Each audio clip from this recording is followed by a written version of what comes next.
आज मैं वाक्य अर्थ की दृष्टि वाक्य के भेद लेकर उपस्थित हुई हूँ, क्योंकि अभी हमने बताया था कि वाक्य के कितने भेद होते हैं। दो भेद होते हैं, एक रचना के आधार पर और एक अर्थ की दृष्टि के आधार पर हमने 3 भेदों को बता दिया था। आज मैं चौथा भेद बता रही हूँ, आज्ञावाचक। ये आज्ञावाचक क्या होता है? जब हम किसी को उपदेश देते हैं या आज्ञा देते हैं, उसी को हम क्या करते हैं, आज्ञावाचक वाक्य। आज्ञावाचक में हम क्या करते हैं, जब हम किसी को उपदेश देंगे या आज्ञा देंगे कि ये काम कर लो, यहाँ मत जाओ, यहाँ मत दौड़ो, तो इस तरह का जो जहाँ पे बोध होगा वहाँ पे हम आज्ञावाचक वाक्य की बात करेंगे। जैसे उदाहरण है, तुम खाओ। हमने आदेश दिया, हम कह रहे हैं ना कि तुम खाओ, हम आज्ञा दे रहे हैं कि तुम खाओ। तुम पढ़ो, हम आज्ञा देते हैं किसी को कि तुम पढ़ो, तुम खाओ, तुम दौड़ो, तुम यहाँ मत जाओ, तो वहाँ पे क्या होगा, आज्ञावाचक वाक्य। और यहाँ पे देखिए उदाहरण भी आपके सामने, तुम खाओ, तुम पढ़ो। विस्मयवाचक के बारे में आपको पता होगा कि विस्मयवाचक का एक चिन्ह होता है। कैसे होता है? एक लाइन होती है, उसके नीचे एक डॉट लगा रहता है, इसको कहते हैं विस्मयवाचक चिन्ह।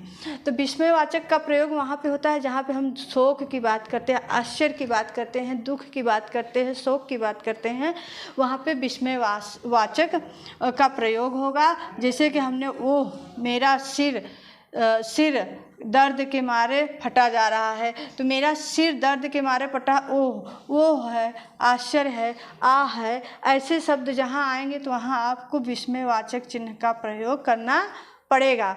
तो यहाँ पे हमने क्या किया है, ओह विस्मयवाचक का चिन्ह लगाया, उसके बाद हमने क्या किया, मेरा सिर दर्द से फटा जा रहा है, तो यहाँ पे क्या होगा, विस्मयवाचक वाक्य। विस्मयवाचक ये हमेशा टीजीटी पीजीटी में हर जगह ये पूछा जाता है कि जहाँ पे सुख, दुख, शोक, आश्चर्य की बात होती है वहाँ पे कौन सा वाक्य प्रयोग होता है, तो वहाँ पे क्या होगा, विस्मयवाचक। और हमेशा उसके उदाहरण में ये दिया रहता है ओह, और विस्मयवाचक का चिन्ह लगा रहता है, उसके बाद आपको सारे उदाहरण उसी में मिलेंगे। फिर छठा भेद है संदेहवाचक। अब संदेह क्या है कि जब हम किसी भी बात को करते हैं तो उसमें संदेह का भाव प्रकट करते हैं। क्या करते हैं हम, संदेह का भाव प्रकट करते हैं, तो वहाँ पे क्या होगा,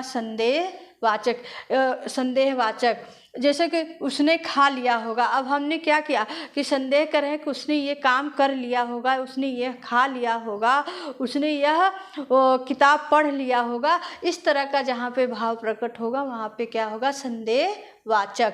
क्योंकि हम वहाँ पे क्या कर रहे हैं, हम ऐसी संभावना जता रहे हैं कि उसने ये चीज़ कर लिया होगा, मीरा खाना बना ली होगी, तो हमने संदेह का भाव प्रकट कर रहे हैं, इसलिए वहाँ पे क्या होगा कि मैंने कहा होगा, तो यहाँ पे हम भी संदेह का भाव प्रकट कर रहे हैं कि हमने ऐसी बात कही होगी, तो वहाँ पे संदेहवाचक वाक्य होगा। इच्छावाचक।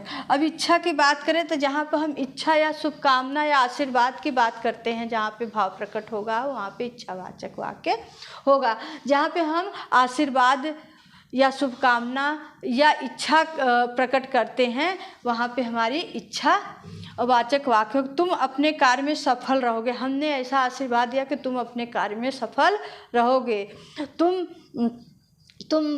पढ़ाई करोगे तो अवश्य सफल होगे। तो ऐसे मैं भगवान ईश्वर से प्रार्थना कर रहा हूँ कि तुम अवश्य यह कार्य कर लोगे। तो ये क्या है कि यहाँ पे जहाँ पे हम इच्छा का, आशीर्वाद की बात करते हैं, अपनी इच्छा की बात करते हैं या शुभकामना की बात करते हैं, वहाँ पे क्या होगा, इच्छावाचक वाक्य। इसी तरह से हम 8वां देखेंगे, संकेतवाचक। संकेतवाचक वाक्य दूसरे वाक्य की संभावना पर निर्भर। जैसे हमने एक वाक्य किया और उसके ऊपर दूसरा वाक्य